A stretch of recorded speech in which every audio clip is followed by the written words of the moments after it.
Hello, stats friends. All right, so we are back, and this lesson is really, gosh, I don't know, it might be like 4 days of lessons. So if you are looking for particular pieces of the presentation, you might want to skip around a little bit.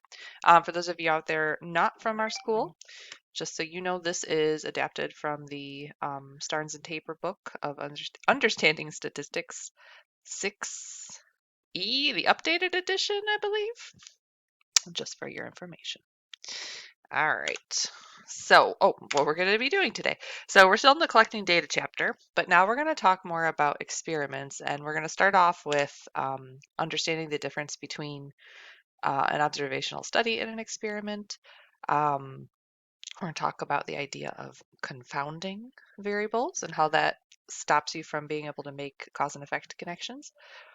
We're going to have actually a lot of vocab in this lesson, so hang tight. We're going to talk all about how to design, we'll call it the perfect experiment, but we'll have room for improvement. You might notice that there's a whole nother page of learning targets. Yeah, we got a lot to do. That's why I say this is really like 4 days a lesson. So on our first lesson day, we're going to start off with something that we just saw. So when we give a sample survey, that is a type of observational study.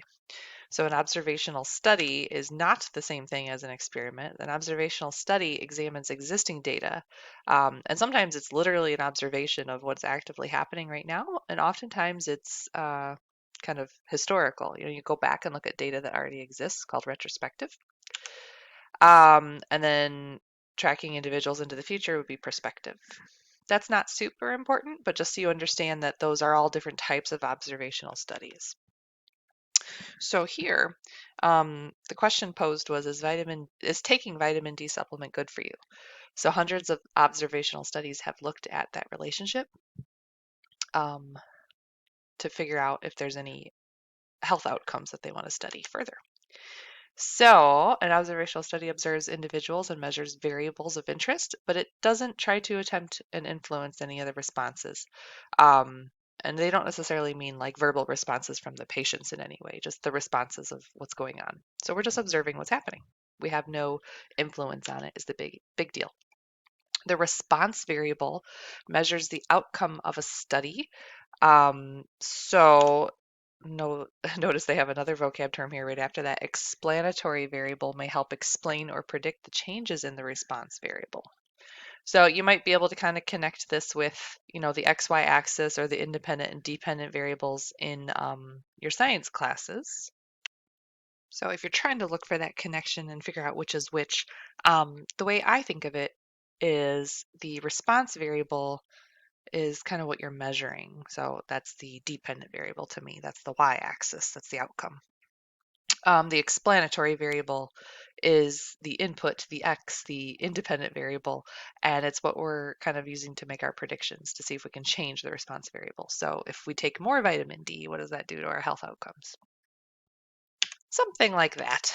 All right, where are we at here? My PowerPoint's weird. All right, unfortunately, it is very difficult to show that taking vitamin D causes a lower risk of diabetes in an observational study. So you might observe that there happens to be a trend. There appears to be a trend, but it's very difficult to prove that that's the cause of it.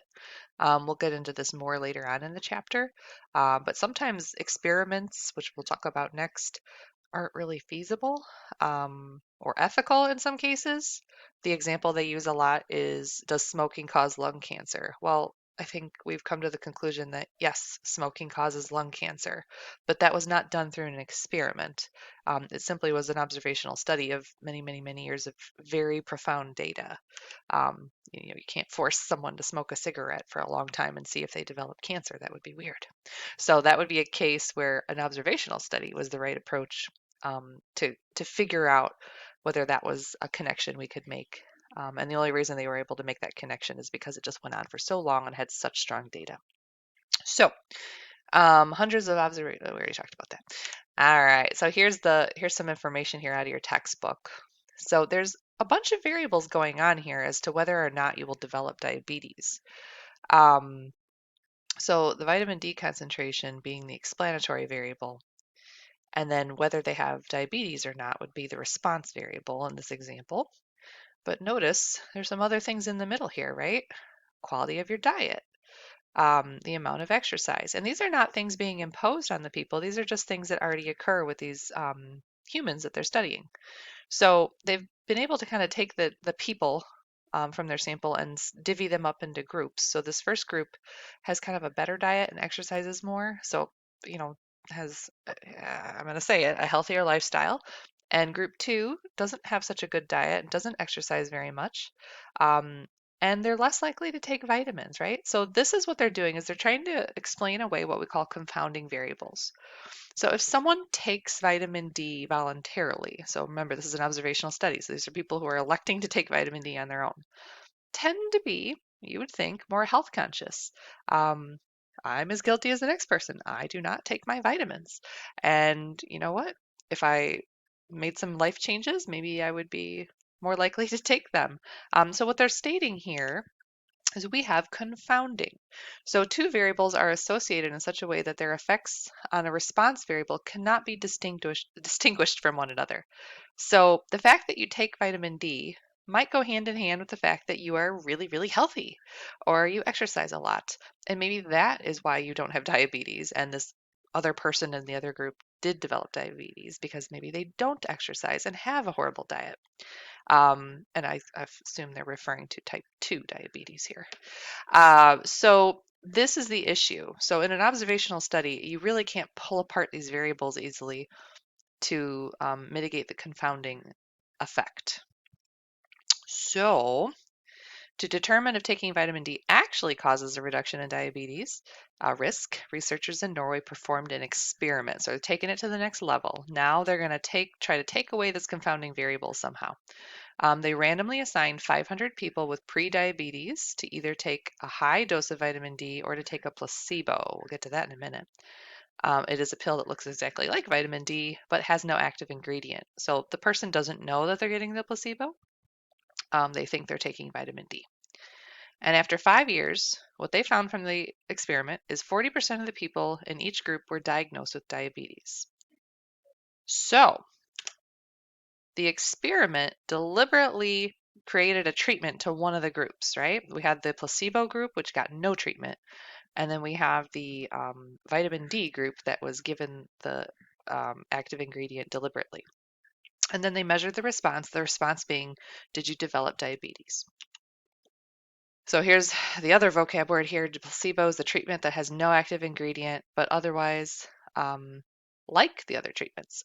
So the big deal with placebo, and we'll have a lot of conversations about this in class, is there's something called the placebo effect that we'll get to in a moment.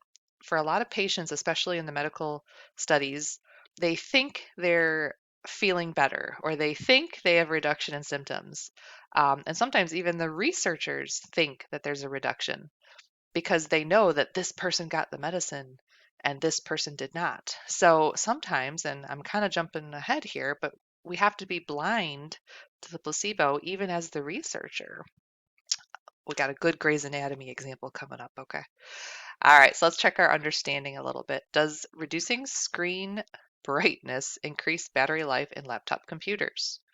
To find out, researchers obtained 30 new laptops of the same brand. They chose 15 of the computers at random and adjusted their screens to the brightest setting.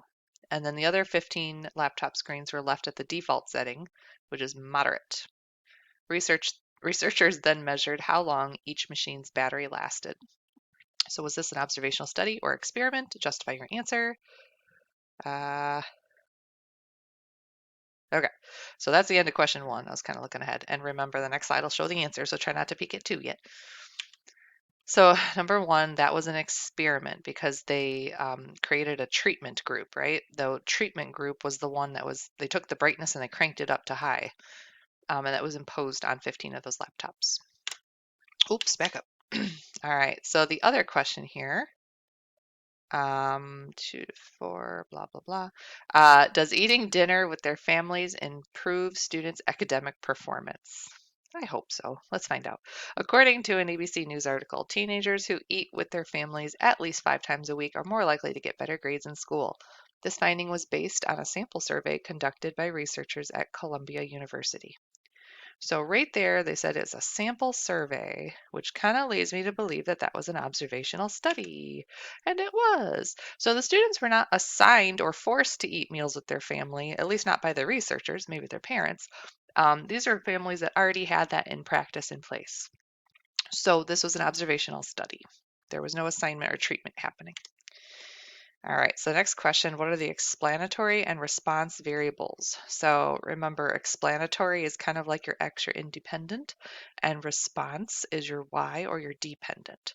So what were they changing up and what were they measuring as an outcome? So for the explanatory variable, that was the number of meals per week eaten with their families. So whether they ate 5 days a week with their family or not. And then the response variable is probably their GPA. They didn't really specify. They just kind of said like get better grades. So for most people, that would be looking at their GPA. All right. And then explain clearly why such a study cannot establish cause and effect relationship. And we're referring to this eating dinner with your family stuff.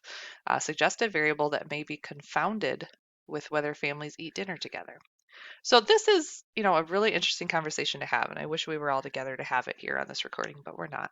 So there's a little bit of confounding here, and it does say here, because this is an observational study, there's probably other variables that are going to influence the response variable. We can't control it. That's a big issue that we're going to talk about in experiments in a minute. When you have an observational study, there's very little control on your end. So, for example, it says students who have part-time jobs might not be able to eat many meals with their families. And maybe because they have that part-time job, they don't have as much time to study, and that's why they're earning lower grades. You know, we don't know. So it sometimes kids read this example and they get a little touchy because they're like, I don't eat dinner with my family. What are you saying? Um, Nothing. The point is they can't make the cause and effect correlation here. They can't say with their data that, eating dinner with your family will cause higher grades or higher GPA. We can't make that connection. More information would have to happen. More possible experiments would have to happen. All right, big blue block means that's probably where we ended our lesson for the first day. So if you're one of my kids and you're looking for the first day's notes, probably stop here. I'm going to keep going though. So what we're going to do is, this is more of an activity in class. We're going to talk about the caffeine experiment. So we'll come back to that when we're all together. All right, so now we talked about observational studies. Let's switch over and talk about experiments. So an experiment is a statistical study in which we actually do something. We give a treatment to either people or animals or objects, and those are called the experimental units. And then when they're people, we call them subjects, which is just a friendlier term, I suppose. Wouldn't you be feeling really weird if you walked into a science experiment, a medical trial or something, and they were like, are you my first experimental unit? Like, wow, I'd run out of there. All right, so then we're going to observe the response. A specific condition applied to the individuals in an experiment is called the treatment. We've kind of touched on that word a few times now. If an experiment has several explanatory variables, a treatment is in combination of specific values of these variables. So that's a little confusing, but remember in the experiment, we're controlling all of this. So the explanatory variables are those independent variables that we are kind of changing up. And we'll learn in a moment how we can kind of design the experiment to group them together in ways. Hang tight for an example on that one.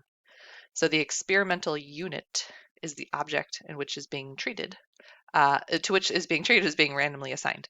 So when the experimental units are humans, we call them subjects. That cracks me up every time. All right, malaria. Oh, nice uplifting idea of malaria. Causes hundreds of thousands of deaths each year, and many of the victims are children. Will regularly screening children for the malaria parasite and treating those who test positive reduce the proportion of children who develop the disease? So researchers worked with children in 101 schools in Kenya, randomly assigning half of the schools to receive regular screenings and follow-up treatments at the remaining schools to receive no regular screenings. This feels a little unethical, but okay, we'll go with it. Children at all 101 schools were tested for malaria at the end of the study. So the first question is identify the treatments and the experimental units. So the experimental units are those 101 schools in Kenya. Now I have a feeling if we did this in class, some of the students would say, oh, the children are the experimental units. That is sort of true, but more specifically, what we're testing, remember, we're breaking them into schools as units, so we got to be careful on how we list that out. Now, the treatments, there's two groups they're getting put into. They're either going to get regular screenings and follow-up treatments, or they're going to get no regular screenings and they're just tested for malaria at the end of the study. Again, I'm not really digging this experiment, but okay. Was that all we had to answer there? Yeah. All right. So different, I guess you'll never know the end of that study, guys. Researchers from Rutgers University put the 5-second rule to the test. They used 4 different types of food: watermelon, bread with butter, gummy candy.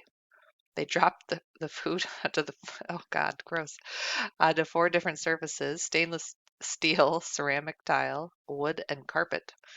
And they waited for 4 different lengths of time. So less than 1 second, 5 seconds, 30 seconds, 300 seconds. Finally, they used bacteria prepared 2 different ways. So they had tryptic soy broth or peptone buffer. Delicious. All right. Once the bacteria were ready, the researchers spread them out on all the surfaces and started dropping food. Oh gosh, I don't even want to know how this experiment ends. List the factors in this experiment and the number of levels for each factor. Now, this is a uh, different vocab concept, and this is kind of tricky. There's a lot going on in this experiment. So, in an experiment, a factor is a variable that is manipulated, okay, like the treatment, and then you can take that treatment and you can bring it onto different levels. So, the different values of the factor are called levels. So, to answer their question, um, the first factor is the type of food, and that was broken into 4 levels. Remember, watermelon bread, bread with butter, gummy candy. And then the type of surface it was dropped on was another factor, 4 levels. Amount of time, there was 4 levels. And the method of bacteria prep, 2 levels. Great.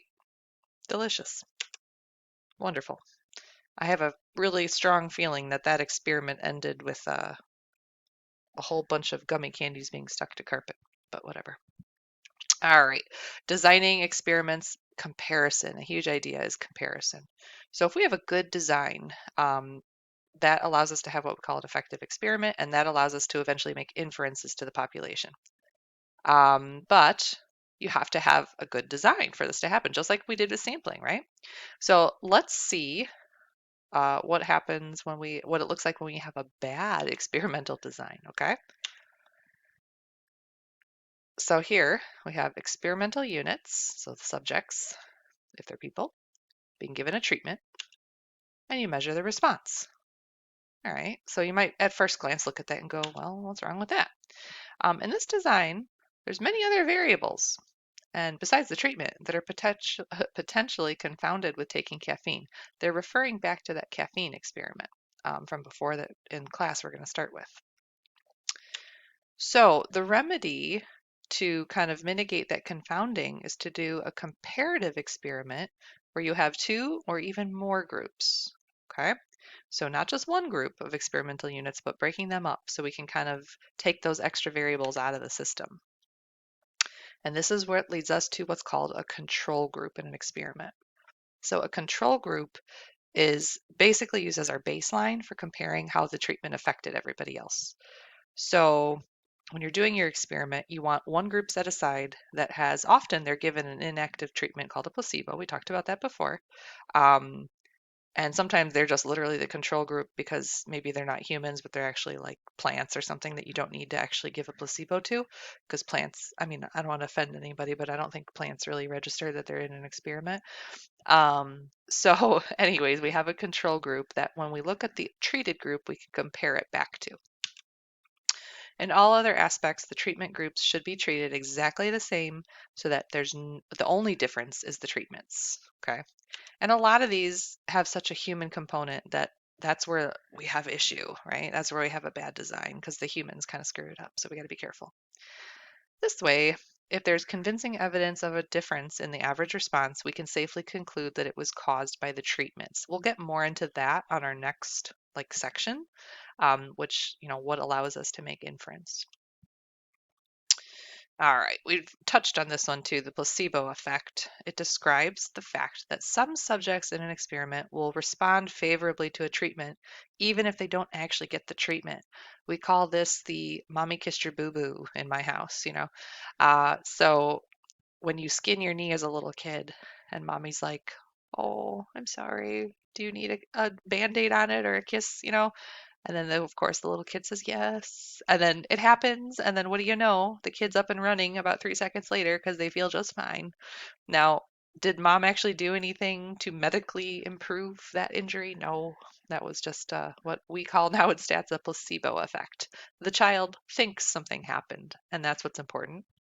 But it's more important as us as researchers to notice that when a subject says, yes, I took this medicine and my headache went away, well, we can identify that that person was having what we call a placebo effect, that their headache, while it may have gone away, did not go away because of the medicine, because frankly, they didn't get the medicine.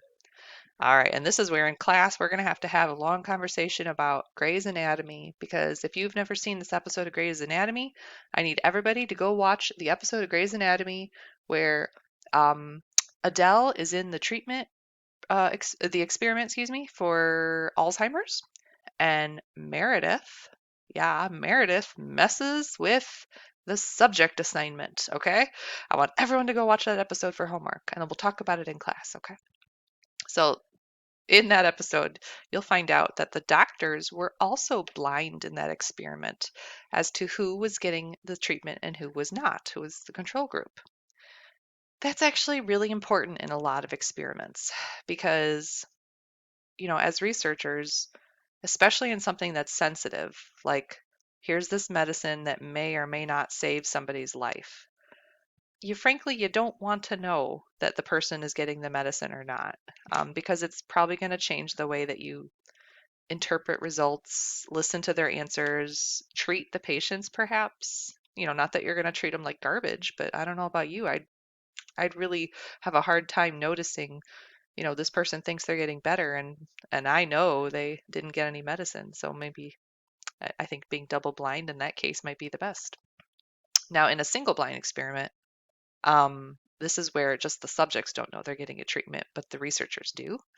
So we have to decide as we design the experiments, do we need a double blind study? Is it feasible to do a double blind study? Um, is a single blind study okay? And generally speaking, especially when there's humans involved on either end, somebody has to be blind, okay? Somebody has to know, somebody has to not know that they're getting treated. All right, checking our understanding, a new analysis is casting doubt on a claimed benefit of omega-3 fish oil. For years, doctors have been recommending eating fish and taking fish oil supplements prevents heart disease. But the new analysis reviewed 20 previous studies and showed that the effects of omega-3 aren't as great as once suspected. One reason is that an early trial of omega-3 supplements was conducted as an open label study. Now, if you in the textbook on the ebook, if you click on that 30, it'll take you to the footnote. In this study, both patients and researchers know who is receiving the treatment.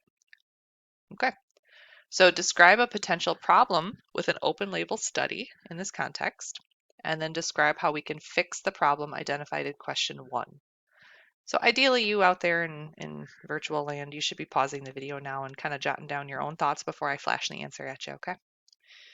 So just to recap, everyone said take omega-3 fish oil. It's going to help you prevent heart disease. They did a whole bunch of studies, especially the early on ones were open label studies where everybody, the patients and the researchers, knew who took omega-3s and who did not. So an open label study is not a double blind study. The patients and the researchers know who's receiving which treatment. So for some people, this knowledge could actually motivate, and this is hard for kids to understand because you don't think like this probably because you're 16, 17. This knowledge could actually motivate them to take other measures. So we kind of talked about this earlier. If a person is electing to take fish oil because they think it's going to prevent heart disease, so they're actively trying to prevent heart disease, maybe they're more likely to exercise or eat better because they're trying to prevent heart disease, right? So that could confound some results, right? And then it says, this is a different idea, it may cause them to take a laxer approach to caring for their heart because they think, oh my gosh, I'm taking omega-3s. I am good to go. So it could go either direction. And the point is, we can't really say that these findings are conclusive because there's too much confounding happening within this study. And we're not sure which direction it went without further study. So then they asked us, how could you fix this? Well, you could carry this out pretty easily as a double-blind study. So you would have the patients divided into two groups, where one of the groups received a fish oil supplement, and they're randomly assigned, of course, and then the other group received a placebo. Now, neither of the groups of patients knew whether they were getting fish oil or the placebo. And frankly, you just don't even bring it up. You just give them a pill and say, take this. And also, there's a third party involved who does the random assignment, either by like numeracy or something. But the researchers themselves have no idea which patients got the fish oil and which ones got the placebo. So when they get the data in and they go to, compare their risk of heart disease later on, they have, patient number 23578, and later on they'll cross-reference it with a different document that said patient 23578 did not get fish oil.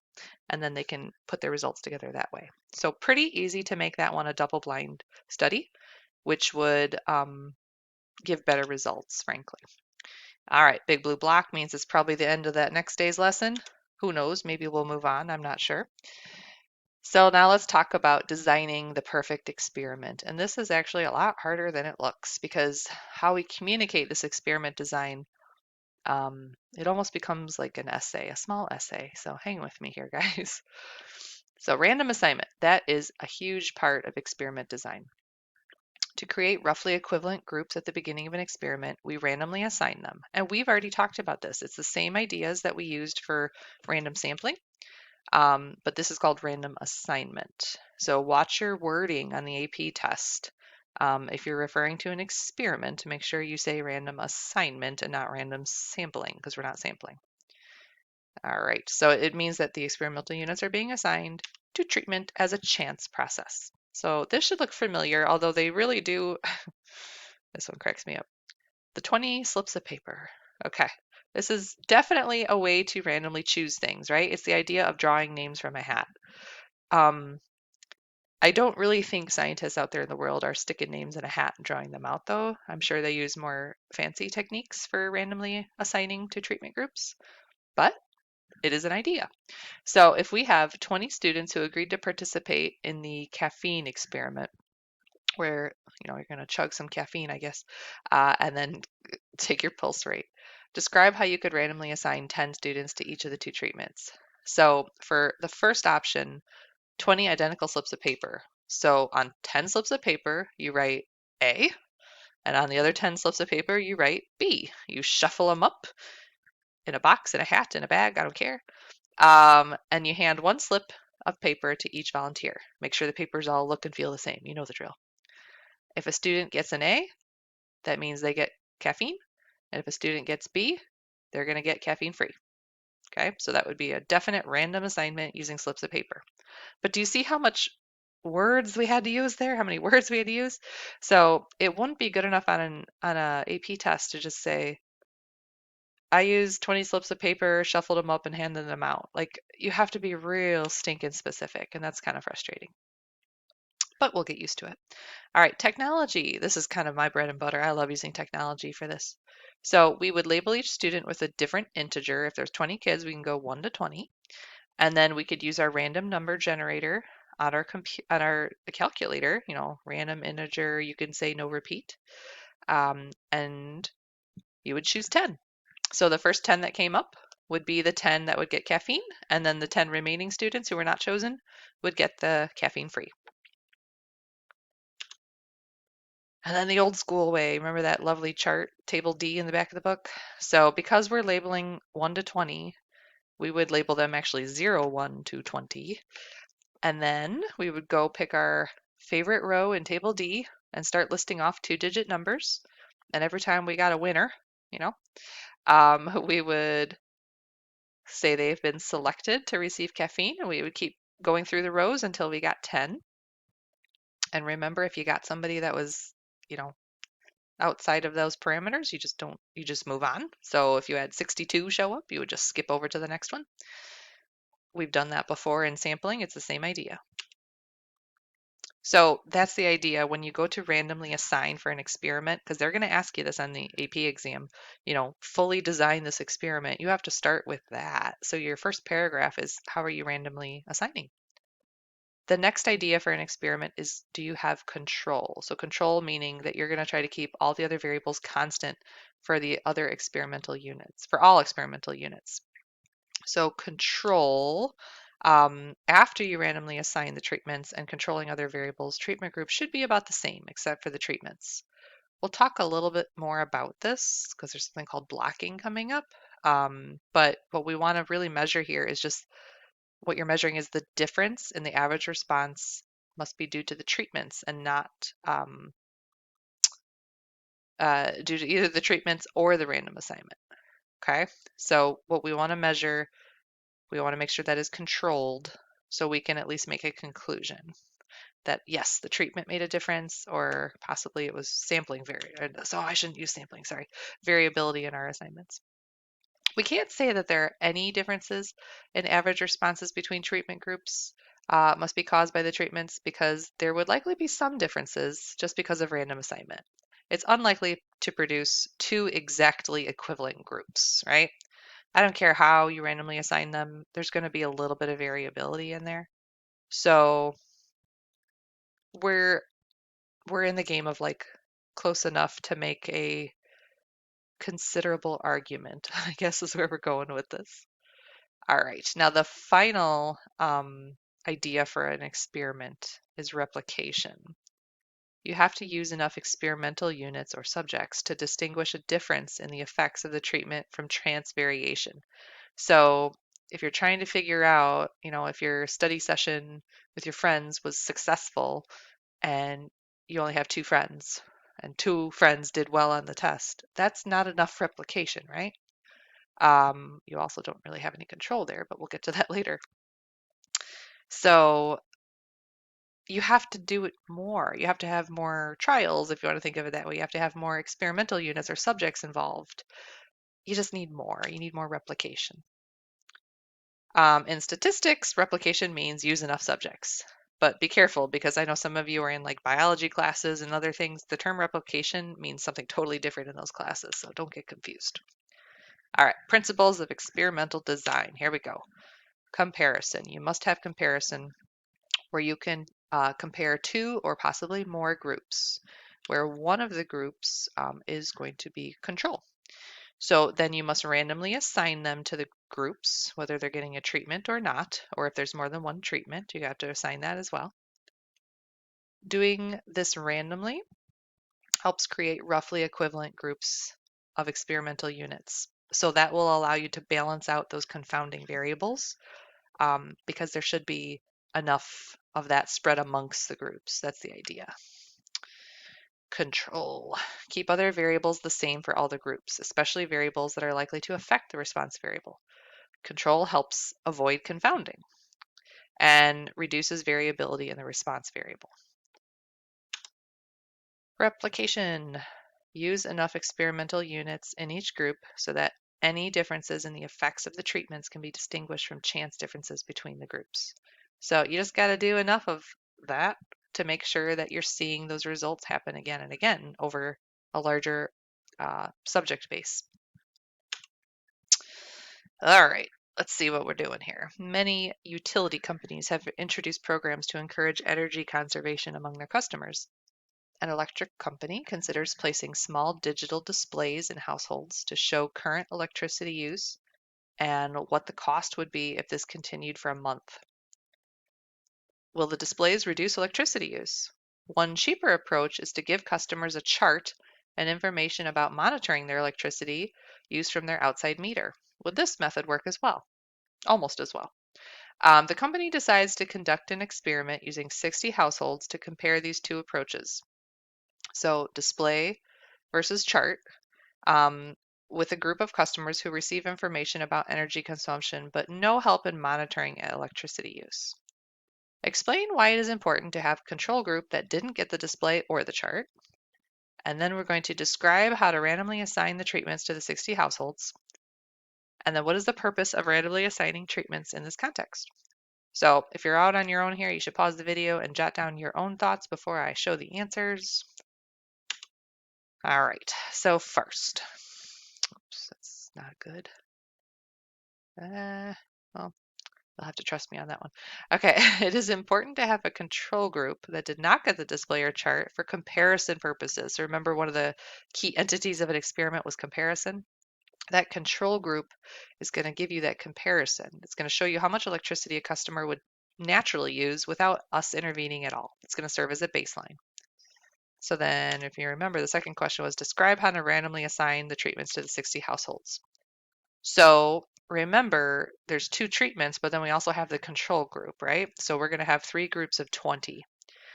Um, they claim the simplest is to use 60 identical slips of paper, right? 1 to 60 on the slips of paper, and shuffle well and draw out 20 slips of paper without replacement, and those households will receive a display.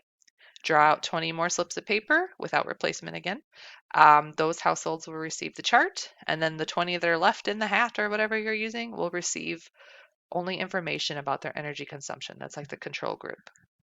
One thing I will point out in this conclusion here, I don't think, and I don't know how important it would be on this particular question because we're just practicing, but on the AP exam, one thing I noticed they didn't do is they didn't like assign the names to the numbers. So like when you pull out paper number 2, you didn't actually assign that to any households yet, but whatever. I think I'm being too picky. All right, and then the third question is, what is the purpose of randomly assigning treatments in this context? So the purpose to randomly assigning the treatments in this exact context is to create groups of households that are roughly equivalent, right? So we're randomly pulling out names so that way everybody's kind of the same. Each of those groups of 20 has a similar makeup of household. It will ensure that the effects of other variables, like for instance, you get that one person who always has their air conditioning, turned off until it reaches 100 degrees, or in the middle of winter, their thermostat's set at, 58 degrees because they're trying to save some money. You're always going to find those people in your populations, but if you randomly assign them to groups, those people are going to be spread amongst all the 3 groups is the idea. Um, there's other issues that would confound the results. Families who work all day or versus families who have people home all day. So these are all things that we're hoping will be spread amongst the 3 groups so that way we don't have to worry about them confounding our results. That's the purpose of randomly assigning. All right, in a completely randomized design, the experimental units are assigned to the treatments completely by chance. So you got some experimental units. Remember, those are your subjects if they're people. They are randomly assigned through either slips of paper, the technology, or the table D into various groups. In this example, it's 2 groups. Group 1 gets a treatment. Group 2 gets a treatment. It could be that one of those treatments was nothing, like a placebo, so they're the control group. And then you come back and you compare the response variable. Okay, that's the idea of a completely randomized design experiment. Of course, they get way more complicated than that. And they get more fun. So let's talk about this guy, a randomized block. So a block is a group of experimental units that are known before the experiment to be similar in some way. So in a randomized block, the random assignment of experimental units to treatments is carried out separately within each block.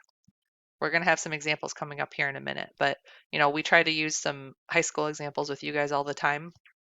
If we wanted to block you guys as freshmen, sophomores, juniors, and seniors, then we could do that. We could say, freshmen, you're your own block, and so on and so on. And that way, when we assign the different treatments, they're assigned within the blocks randomly. So out of your 428 freshmen, a third of them is going to be the control group, a third of them is going to get treatment 1, a third of them is going to get treatment 2. And then the same thing will happen with the sophomores, juniors, and seniors. So if you use randomized block design, it allows you to account for variation due to the blocking variable. So maybe a freshman would answer or would respond to this experiment differently than a sophomore versus a junior versus a senior. So when you're able to block them because it makes sense for the experiment, that takes away those extra variables. It controls them, to use a word. All right, so when blocks are formed wisely, it's easier to find convincing evidence that one treatment is more effective than the other. And also, kind of, this is hard to look at, but another thing to think about is once they're blocked, you can actually look at the results of the block separately. So you might be able to make a finding that says, this was effective for this group, but not that group, and compare them that way. So here we have assignment to blocks. This is not random, okay? When you form the blocks, it's intentional. So this is a really lame experiment because there's only 10 volunteers, but whatever. So 4 of the people already use smartphones and 6 of the people have never used a smartphone before. Okay? So they intentionally blocked them off and put them in their own groups because they knew they would they would respond to the experiment differently. So within the smartphone users group, they then took those 4 people and they randomly assigned them to 2 different treatments, keyboard A versus keyboard B. And then they did the same thing for this non-smartphone users. They had 6 people there, so they split them up. 3 got keyboard A and 3 got keyboard B. So you took control of that other variable of being a smartphone user or not, because you already randomly assigned within that block. And then you got to come back together and compare their typing speed. So first you compare them on a block level, for non-smartphone users, and then also for smartphone users. And then you bring it all the way back together to combine everything to combine the results and compare at that point. So I really like the block designs. I think they make a lot of sense to kids. Matched pair designs is a different style. Let me say this right. It's a type of block design. But again, thank you, math. You named it exactly what it was. It's a matched pair design where you match up a pair of individuals. So a common experimental design for comparing 2 treatments that uses a block of size 2. So each pair is their own block. In some matched pair designs, 2 very similar experimental units or subjects is paired, and the 2 treatments are randomly assigned within each pair. So if we're dealing with humans, it would be 2 humans who are horribly similar with respect to whatever variables we're looking at. So it might be an adult male between the age of 30 and 35, with profound hair loss. I'm making this up, I don't know. As compared to an adult male age 20 to 25 with profound hair, and they put them into their own little groups. But here's the kicker. Each block only has 2 people, okay? So those 2 people are randomly assigned. We got Joe and Bob, and one of them randomly gets treatment A and one of them gets treatment B. And then you compare the results between Joe and Bob. And you do that for each individual pairing. And then you bring it all together. That one's a little harder for kids to understand what that looks like. So we will see some good examples of that coming up. The idea is to create blocks by matching pairs of similar units. Just as with other forms of blocking, matching helps account for the variation due to variables used to form the pairs. So because those 2 guys, Joe and Bob, have all those other variables in common, there's no variability there. Like they're the same dude according to this study. That's a terrible way to think about it. All right, researchers would like to design an experiment to compare the effectiveness of 3 different advertisements for a new television series featuring the works of Jane Austen. All right, there are 300 volunteers available for this experiment. So the first thing we're going to be challenged with is, can we describe a completely randomized design to compare the effectiveness of the 3 advertisements? And then can you do a block design and justify your choice of blocks? And then why might a randomized block design be preferable in this context? So again, pause the video and write down your own thoughts here before we show the answers.